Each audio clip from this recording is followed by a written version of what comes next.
There is a photograph of Princess Margaret taken on the 31st of October, 1955.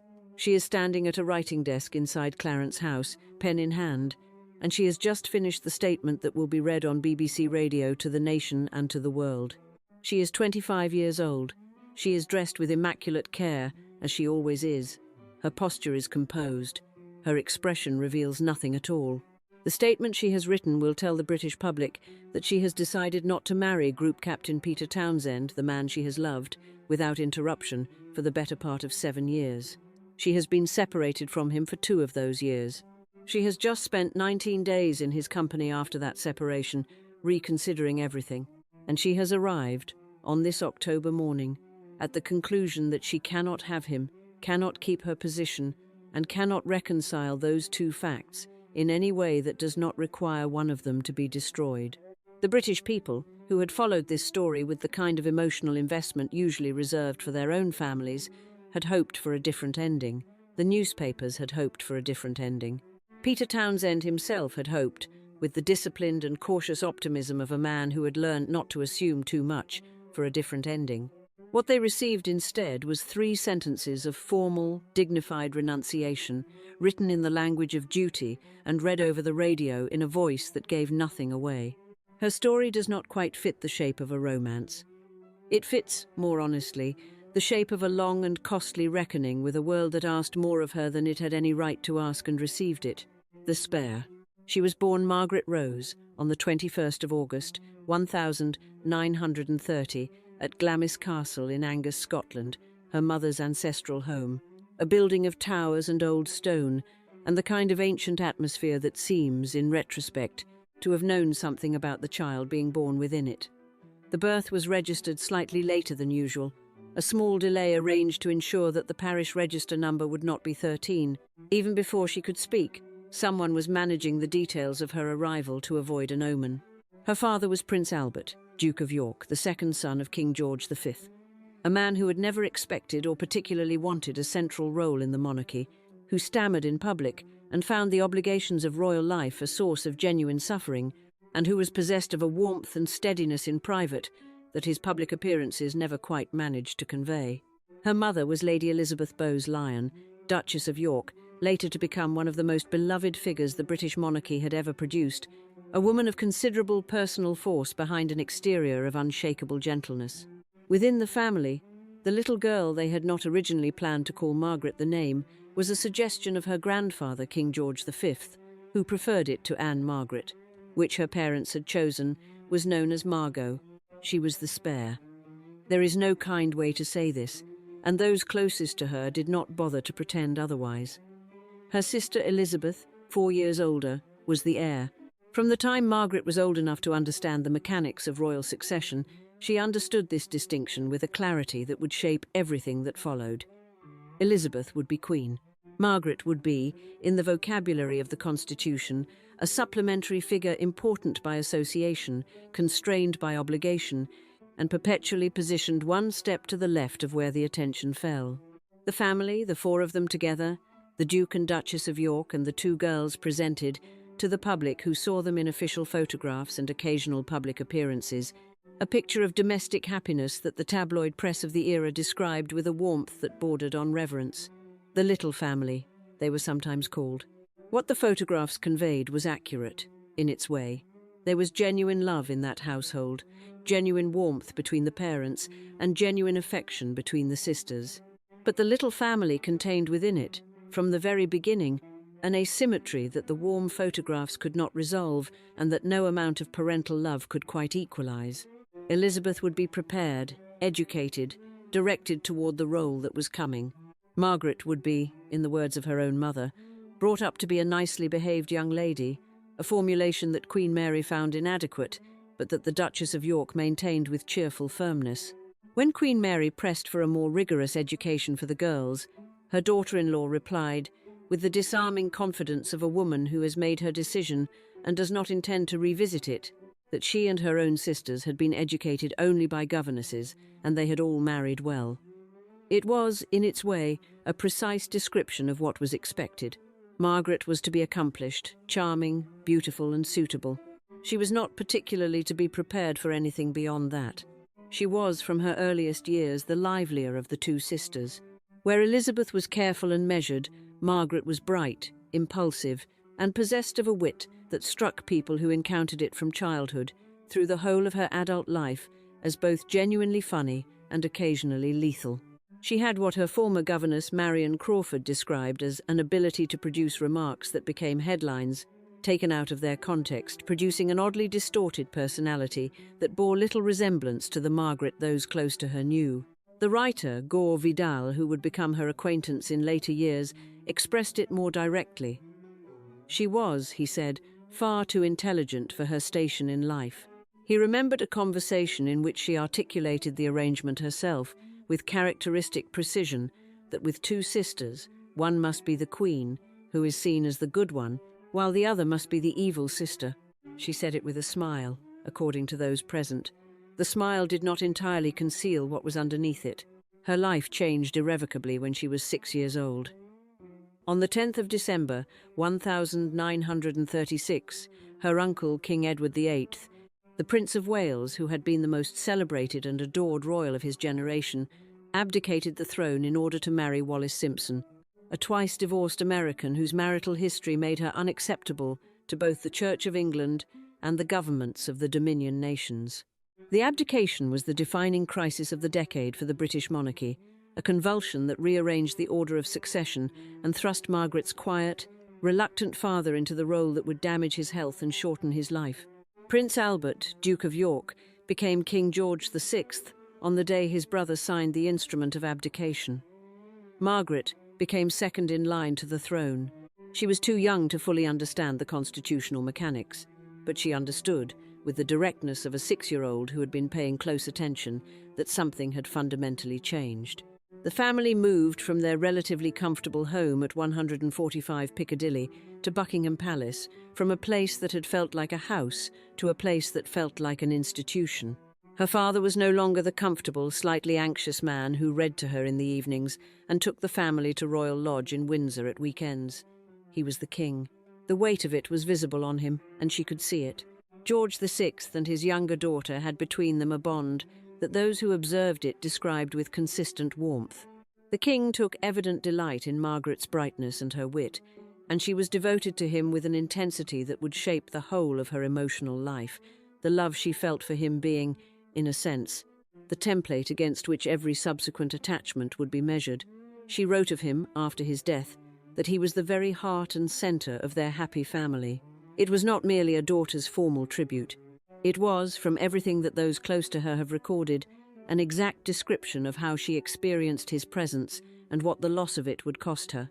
She was 17 years old when she accompanied the royal family on their tour of South Africa in 1947, a 3-month journey by sea and land through a country that was formerly still within the British Commonwealth, but whose political direction was already moving toward the powers. Architecture of apartheid. The tour was Margaret's first time abroad. She later said she remembered every minute of it.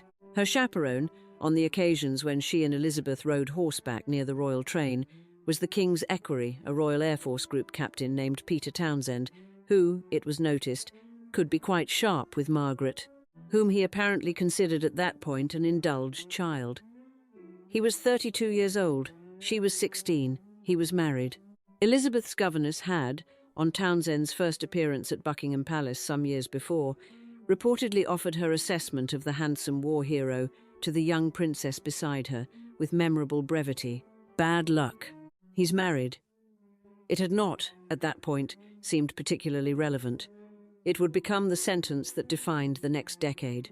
The group captain, Peter Townsend, was born in 1914 inches, Rangoon, Burma, the son of a British colonial officer, a background that gave him the particular quality of measured self-possession that characterizes men who have grown up at the edge of empire, far from the certainties of home, required to maintain composure in circumstances that were not always predictable. He had returned to England, attended the Royal Air Force College at Cranwell, and become a pilot, a career that, in the years between 1939 and 1945, was among the most costly choices a young Englishman could make. He had been a genuine hero of the Battle of Britain, not in the retrospective, headline-generated sense, but in the factual and documented sense of a man who flew sorties against the Luftwaffe in the summer of 1940, when Fighter Command was losing pilots at a rate that made statistical survival seem like an act of optimism. He was credited with multiple enemy aircraft. He was awarded the Distinguished Service Order and the Distinguished Flying Cross. He was, by any rational measure, the kind of man that post-war Britain was inclined to regard with gratitude and respect. He had married in 1941 Rosemary Pratt, who was known after her remarriage as the Marchioness of Camden, and the couple had 2 sons. The marriage had not been happy. By the late 1940s, it had effectively dissolved in everything but formal status, and in 1952 it became formally dissolved as well, when Townsend filed for divorce on grounds of his wife's infidelity. It was this fact, the divorce, and specifically the fact that his wife had been the party at fault, that would matter enormously to the events that followed. Townsend was the innocent party in the legal sense. The Church of England's position on divorce did not, at that time, make the distinction between innocent and guilty parties with any practical consequence. A divorced man with a living former spouse could not remarry in the church. The innocent and the guilty were equally excluded.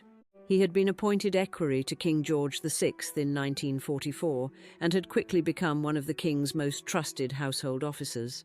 George VI, who was himself, as we have noted, a man who found his public role a source of genuine strain, who valued quietness and composure in the people around him, found in Townsend a combination of qualities he greatly appreciated: back of the sounds, military competence, personal dignity, and a calm, attentive presence that did not amplify anxiety.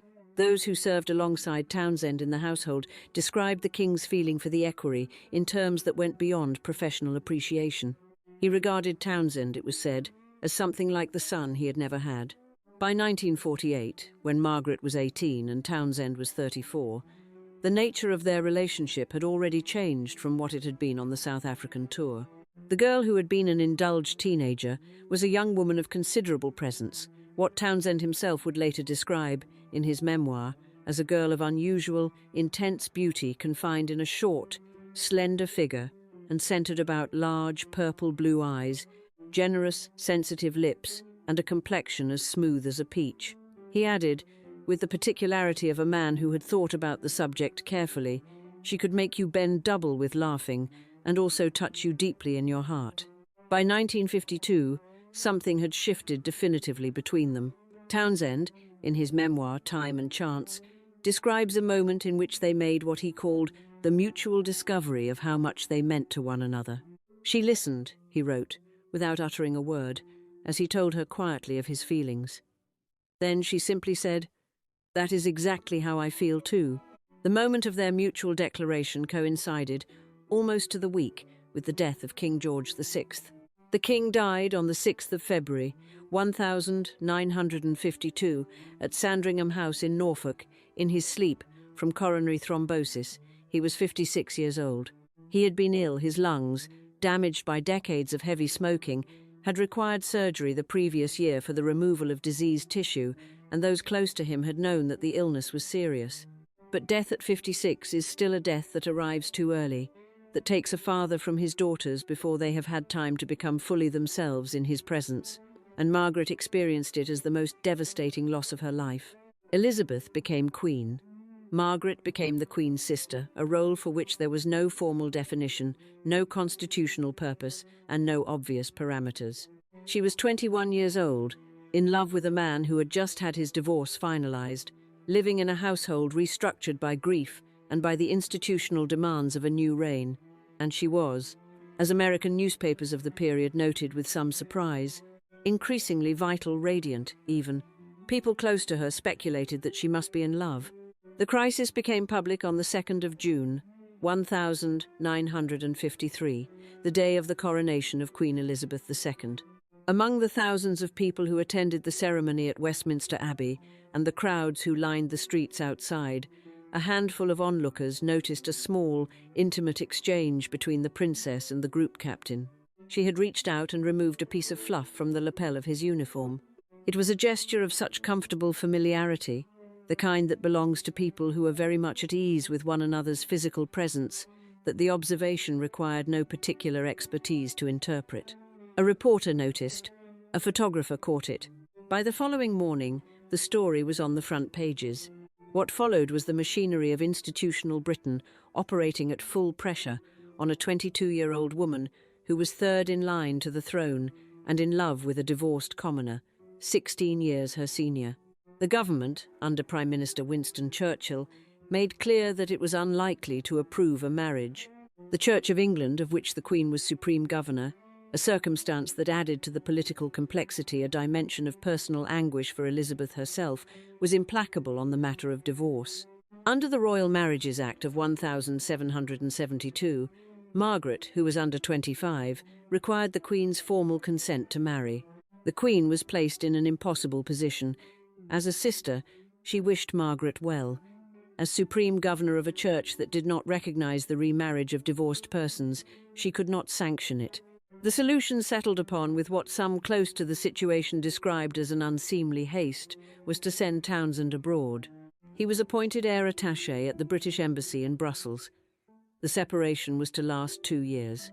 It was, in the language of the people who arranged it, giving the couple time to reconsider. In the language of the people who experienced it, it was the first of several decisions that would be made by people with institutional interests to protect, at the direct expense of the woman those decisions most affected. The 31st of October. The 2 years in Brussels were, for Peter Townsend, years of quiet discipline and patient waiting. For Margaret, they were years of something less manageable, the sustained, grinding endurance of a woman who had been required to give up the company of the person she loved, because the institutions she had been born into could not accommodate the inconvenient fact of his previous marriage. She carried it, as she carried almost everything difficult, with a composure that her public appearances did not betray. She undertook her official duties. She attended the events that were required of her. She was charming at the occasions when charm was required. The Margaret set, the circle of aristocratic, artistic, and fashionable young people who gathered around her in these years, provided the social life that kept her occupied and the company that kept the evenings from being entirely empty. She was, to those who encountered her at dinner parties and gallery openings and country house weekends, electric, funny, direct, musically gifted, possessed of an artistic sensibility that expressed itself in her passion for ballet, for opera, for the kind of creative company that the more conventionally dutiful members of the royal family did not particularly seek out. Behind this, those closest to her knew, was a woman living at a considerable distance from what she actually wanted, and paying a private cost that she would not allow to appear on her face. On the 21st of August, 1955, she turned 25. Under the terms of the Royal Marriages Act, she was now old enough to marry without the Queen's consent, though she would need, if she wished to do so, to notify Parliament, which could theoretically withhold approval. More practically, the government of Anthony Eden had made clear that if she married Townsend, she would be required to renounce her succession rights, her royal income, and her position within the working royal family. She would not be stripped of her title, but the life she had been born into, the apartments at Kensington Palace, the official engagements, the position would effectively be over. Townsend returned from Brussels in October 1955. They had 19 days together, 19 days in which the reality of the question had to be answered not in theory, but in the actual presence of one another, with all the weight of feeling and history between them, making abstraction impossible. Those 19 days have been written about extensively in the decades since, and the accounts of those closest to the situation are not entirely consistent on the details. What is consistent is the substance. The choice, as it had been framed by the Church, the government and the palace, was between the man she loved and the life she had been born to. There was no version in which she could have both. On the evening of the 31st of October, 1955, the BBC radio announcer read out a statement. The voice reading it was not Princess Margaret's, she had written it, and someone else delivered it, which was in its way representative of the whole experience. The statement said, in part, "I have been aware that, subject to my renouncing my rights of succession, it might have been possible for me to contract a civil marriage. But, Mindful of the Church's teaching that Christian marriage is indissoluble and conscious of my duty to the Commonwealth, I have resolved to put these considerations before any others. The country received the announcement with expressions of sympathy that were, in many cases, genuine. Letters arrived at Clarence House by the thousands. The press, which had covered the story for 2 years with a mixture of prurience and sentiment, pivoted to coverage that was, broadly, kind. The public mood was one of collective regret, a sense that something had been lost that should not have had to be lost. What the public statement did not contain was any acknowledgement of what the choice had actually cost, or who bore the weight of it, or whether the institutions that had extracted the sacrifice had been either necessary or compassionate in the manner of the extraction. Those questions were not asked in 1955. They would be asked with increasing insistence in the decades that followed. And from that October morning, the life that Princess Margaret might have had, the private life, the chosen life, the life built on the actual content of her own feelings, was over. What remained was the life that had been arranged for her instead, and the long, complicated process of discovering whether it was sufficient. The long cost. 4 years after the statement, 4 years in which Margaret had reconstructed her social life, continued her official duties, and maintained the composed exterior that was both her considerable gift and her considerable burden, she received a letter from Peter Townsend. He wrote to tell her that he was to be married. The woman he had chosen was a young Belgian secretary named Marie-Luce Germania, who was 19 years old and who was, by the accounts of those who knew both women, physically very similar in appearance to Margaret. One day after receiving that letter, Princess Margaret accepted a proposal of marriage from Anthony Armstrong-Jones. The timing was not coincidental, and nobody close to Margaret attempted to suggest that it was. She was 29 years old, and the man she had loved for 12 years had just made it permanently clear that the holding pattern was over. Armstrong-Jones, a photographer of genuine and recognised talent, the son of a Welsh barrister and an aristocratic mother, educated at Eton and Jesus College, Cambridge, had been circling her life for 2 years. He was witty, creative, unconventional for a royal consort, and genuinely compelling company. He was also, as would become apparent over the years that followed, a man whose personal history of infidelity and emotional unavailability was considerably more complex than the public announcement of their engagement had revealed. They married on the 6th of May, 1960, at Westminster Abbey, the first royal wedding to be televised in full, watched by an audience of over 20 million people in Britain alone. Margaret wore a dress of white silk organza, elegant and unornamented, designed with a restraint that spoke of a woman who trusted her own presence sufficiently not to require embellishment. She was, by every contemporary account, luminously beautiful. The groom stood beside her with the slightly unconventional bearing of a man who had not been brought up to this kind of occasion and had decided to approach it on his own terms. The early years of the marriage were, by most accounts, genuinely happy or happy enough, which is the more honest category for most marriages. They had 2 children, David, Viscount Linley, born in 1961, and Lady Sarah, born in 1964. Armstrong-Jones was created Earl of Snowdon in October 1961. They had a social life of considerable energy and creative range, a world of artists and writers and ballet dancers and film directors that was unlike any world a senior member of the royal family had previously inhabited, so openly. But Armstrong-Jones, Lord Snowdon, as he was now formally titled, had, even before the marriage, been in a relationship with another woman. Jacqueline Chan, a girlfriend with whom he had been seriously involved before meeting Margaret, was not an entirely closed chapter when the engagement was announced. He continued other involvements through the marriage with an apparent indifference to concealment that those aware of the situation found remarkable. A friend's assessment of his approach to fidelity, preserved in the accounts of those who knew him, was delivered with a brevity that left little to interpretation. If it moves, he'll have it. Margaret was not, it should be recorded, without complications of her own in this period. The marriage, as it deteriorated through the late 1960s and into the 1970s, produced on both sides behaviour that was painful and that she would not have wished examined at close range. She sought company, warmth, distraction. She smoked heavily. She drank. She spent increasing amounts of time at Les Jolies Eaux, the beautiful waters, the 10-acre villa on the island of Moustique in the Grenadines, on the plot of land that her friend Colin Tennant had given her as a wedding present, and which had become, over the years, the only place where she could exist with something approaching autonomy and something approaching peace. It is not a comfortable fact, but it is a true one. The years of her marriage to Lord Snowdon were not primarily distinguished by the happiness of the couple within it, but by the accumulation of small cruelties and large disappointments that constitute a partnership that has fundamentally failed. He left notes for her in the early 1970s that those who have seen them describe as designed not to express feeling, but to wound it. She was not, in this period, a woman at peace. In 1973, through Colin Tennant and his wife Anne, she met Roddy Llewellyn. He was 25 years old, to her 43. He was charming, easygoing, possessed of an uncomplicated warmth that was, after the controlled warfare of the Snowdon marriage, apparently exactly what she needed.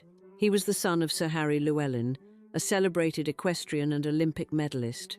He was not, by any serious measure, a man of comparable intellectual or social substance to the woman who was drawn to him. But he was kind and available, and not interested in making her feel smaller than she was, which, after the years she had just lived through, was not nothing.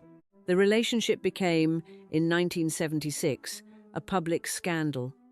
Rupert Murdoch's News of the World dispatched a reporter to Mustique, who booked himself a holiday, blended into the island's social scene, and obtained photographs of the princess and her companion relaxing together on the beach, in a state of comfortable intimacy that made the nature of the relationship entirely apparent to anyone who looked at them. The pictures were published on the 19th of February, 1976. Within days, calls were growing in the tabloid press and in Parliament for Margaret to withdraw from public life, to surrender her civil list allowance, to account for the use of public funds. The Labour MP Willie Hamilton, who had been a consistent and articulate critic of the royal family's finances for years, called her the most expensive kept woman in the world. She was 45 years old. She had, by this point in her life, already been punished publicly for one relationship, the relationship that had not been allowed to exist, and was now being punished publicly for another, which had come into being precisely because of the damage the first had left. The press did not frame it that way. The press framed it as the reckless indulgence of a spoiled princess, and a significant portion of the public agreed. Lord Snowdon and Margaret separated formally in 1976. Their divorce was finalised in 1978, the first divorce in the British royal family in 400 years, a distinction that was noted with various degrees of disapproval, depending on the commentator.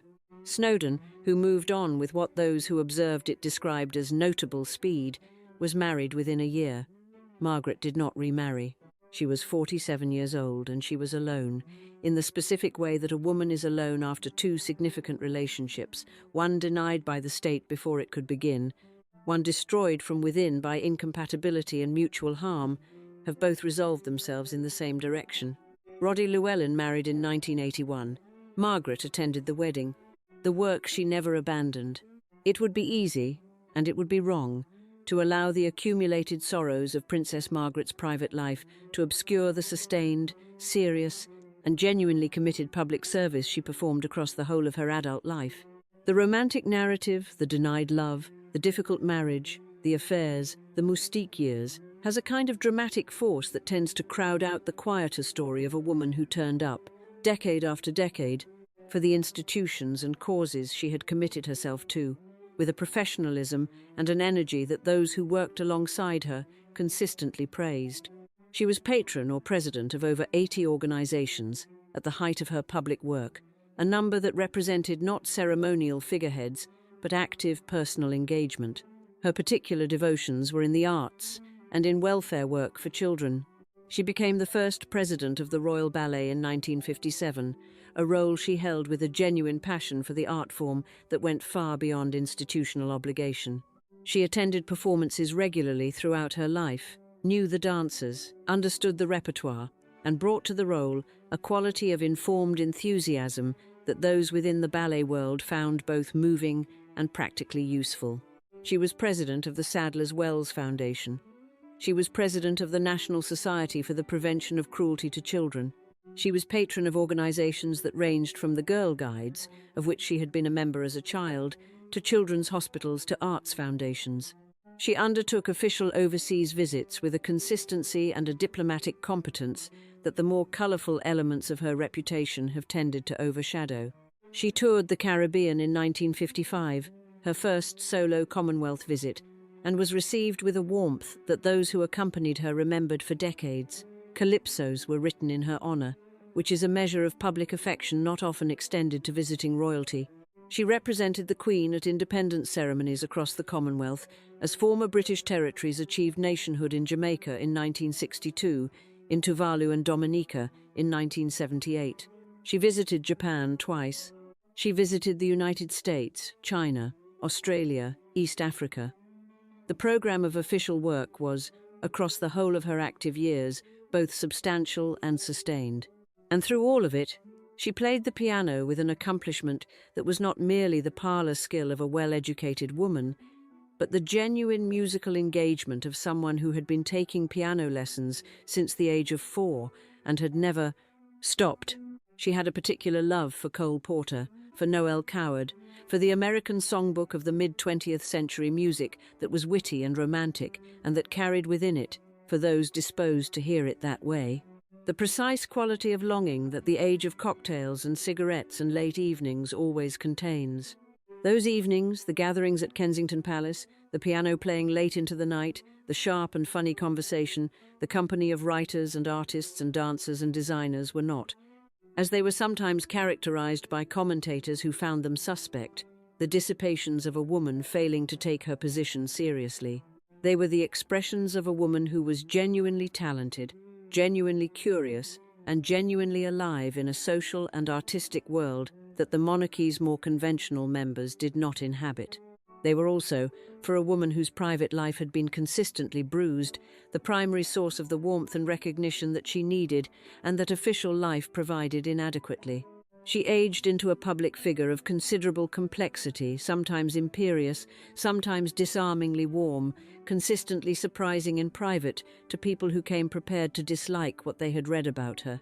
The writer Craig Brown, who produced the most intimate and carefully assembled account of her life, captured the complexity in terms that those who actually knew her consistently recognized. A woman of real talent and real intelligence and real generosity, who was also capable of real capriciousness and real cruelty, who had been shaped by a system that had simultaneously elevated and constrained her, and who had paid a price for her position that was neither simple nor fully visible to the outside world. The final years. By the time the 1990s arrived, the accumulated weight of a life lived at high pressure, with inadequate private support and a persistent habit of heavy smoking that began in her 20s and did not fully end until she was hospitalized with pneumonia in 1993, was becoming visible in Princess Margaret's health. In 1985, she had undergone surgery to remove a small area of her left lung. Her doctors emphasized that the tissue removed was not malignant, but the surgery was a warning, and she continued smoking after it. Her father had died in part from the effects of lung disease at 56. The parallel was not lost on anyone who knew the family history, but Margaret's relationship with cigarettes was, like many of her relationships, conducted with a loyalty that outlasted its wisdom.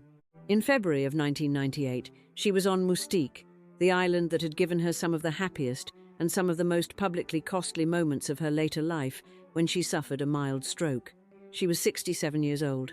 She recovered sufficiently to continue a reduced program of public engagements, but those around her in these years described a woman who was, for the first time, visibly diminished by what was happening to her body. In 1999, she stepped into the bath at her house on Moustique and was severely scolded when the thermostat failed. The burns to her feet were serious enough that her mobility was permanently affected. She required support when walking and sometimes used a wheelchair. For a woman who had always carried herself with an almost studied physical dignity, the indignity of limited mobility was a particular kind of suffering, and the photographs of her in these final years, when they existed at all, showed a face that was controlled, but that those who loved her said no longer quite contained what had always made it so compelling. In March of 2001, a more serious stroke left her partially paralyzed on the left side, with limited vision. She was confined largely to a wheelchair. She made what turned out to be her final public appearance in December of 2001 at the 100th birthday celebration of her aunt, Princess Alice, Duchess of Gloucester. She was 71 years old and she was very unwell, and those who saw her there noted that she was still, in her manner and her bearing, unmistakably herself. She was still at Kensington Palace, the apartment where she had lived for most of her adult life. The rooms she had decorated with a sensibility that those who visited them found both exquisite and intensely personal. Every object chosen, every painting considered, every corner arranged by a woman who had strong feelings about beauty and had been given enough room to express them. She was tended by those close to her, including Lady Glenconnor, her lady-in-waiting and lifelong friend, who had known her since childhood, and who would later describe in her memoir the quality of Margaret's company, even in these diminished years, with the specificity of someone who had been paying genuine attention. In the early hours of the 9th of February, 2002, 3 days after the 50th anniversary of her father King George VI's death, a date whose proximity to her own passing, those close to her noted, she would have registered with the dark humour that had always been her defence. Princess Margaret died peacefully in her sleep at King Edward VII's Hospital in London. Her son David and her daughter Sarah were at her bedside. She was 71 years old. Her funeral was held on the 15th of February, the 50th anniversary, precisely, of her father's funeral. Whether the date was chosen deliberately or arrived at by the mechanics of official scheduling is not entirely clear, but Margaret, who had a precise sense of the poetic, would have noted it. She had written her own epitaph, which is carved on a memorial stone in St. George's Chapel, Windsor Castle. She was cremated, breaking from royal tradition, one final act of independence, and her ashes were placed in the King George VI Memorial Chapel in Windsor, beside the father she had loved above everyone. She had requested it. She wanted to be where her father was. What remains? Return now to that photograph from October 1955. The writing desk, the pen, the completed statement, the composed face that reveals nothing at all. We know, now, what we did not know then, or what we knew but were asked not to say. We know that the composure in the photograph was not serenity. It was the trained, sustained exercise of a woman who had been required, from the earliest age, to subordinate the visible expression of her feelings to the requirements of a position she had not chosen and could not escape. We know that behind the 3 formal sentences she had written was a relationship of 7 years' duration, a love that those who observed it at close range described as entirely genuine, and a decision extracted from her by the combined weight of the Church, the government, and the constitutional mechanics of the institution into which she had been born. The question that Margaret's life poses to those who examine it carefully is not whether she made the right choice in October 1955. It is whether the choice, as it was presented to her, was ever genuinely her own to make. She chose duty. But duty in her case was not a word that described an abstraction or a general principle. Duty was a word that described what other people required of her, in language that made their requirements sound like her obligations, and her obligations sound like her character. The distinction between what Margaret was and what Margaret was required to be was never in her lifetime fully acknowledged by the institution that required it. The irony at the centre of her life is the same irony that runs through the story of the abdication that preceded it. Her uncle, Edward VIII, had also been asked to choose between personal happiness and institutional duty. He had chosen happiness. The consequences, exile, diminishment, the long, gilded irrelevance of Windsor had been presented for 20 years as the cautionary tale that justified the pressure applied to Margaret. What they actually demonstrated, as Margaret's life made clear in its own way, was that the institution's demand was total and the cost of compliance was also total, and that the only question was which form of loss you preferred. She chose to stay. She performed her duties. She attended the ceremonies, made the speeches, opened the exhibitions, flew to the independence celebrations, played the piano late into the evenings at Kensington Palace, and carried within her, for the rest of her life, the specific weight of a person who has given something irreplaceable to an institution that could not return it, and did not, in any sustained way, acknowledge the gift. The last time she and Peter Townsend saw each other was in the summer of 1992 when they lunched together at Kensington Palace in the company of her close friend Lady Penn and her husband. Townsend was 77 years old, still married to his Belgian wife, still living in France. Margaret was 61, divorced for 14 years, living in the apartment where she had spent most of her adult life. Afterwards, they walked together in the garden. Lady Penn, who was there, remembered it simply. She said, "It was sweet to see them together. That is all." No drama, no declaration, no final reckoning of any of the things that had been lost. Just two people who had once been very close to each other, walking in a garden in the summer, being sweet together. The kind of scene that would have been ordinary if so much had not been required to prevent it from being ordinary for so long. She chose to rest beside her father. The ashes of the girl who had been known as Margot in the family, who had charmed and amused and sometimes wounded and sometimes loved beyond her permitted allowance, lie in the King George VI Memorial Chapel at Windsor Castle, next to the man she described as the very heart and centre of their happy family. She wrote her own epitaph. It is carved in stone, and it is brief. It says what she wished to say, and nothing more. It does not ask to be pitied. It does not ask for anything at all. But those who stand before it and know something of what the life behind it contained are unlikely, if they are honest with themselves, to read it without feeling the full, complicated weight of what a life of composed, required, unacknowledged duty actually looks like when it is over, and when the composure, at last, no longer needs to be maintained. If you enjoyed this video, please like and subscribe to our channel so you never miss out on more fascinating stories.